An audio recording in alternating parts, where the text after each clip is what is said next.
usa ra gihapon kini ka lawas. So kung ang dili mahimo sa usa ka lawas wala ang mata, dili mahimo sa usa ka lawas wala ang kamot. Kung ang usa ka partes lawas masakitan, unsa may tabo sa entire lawas maapektahan usab siya. So klaro igsuon nga kung doon na may mga pangitabo sa atong kinabuhi, ang simbahan na atay gitawag sense of accountability apektado gihapon ta. If this brother and sister gibless sa Ginoo, then our hearts joyful diha sa Ginoo.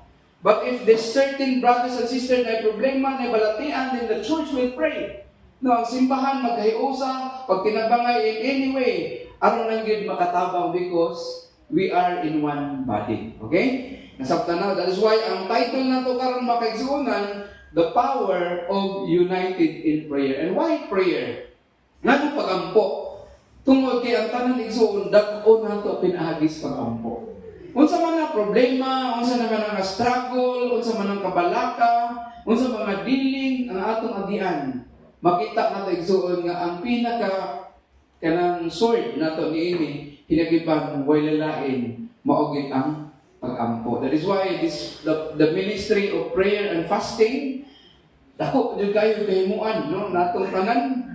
And dili na ko matanan og share pero sa dihang magtigom mi every Wednesday, wala kay Wednesday so nga walay kadaugan.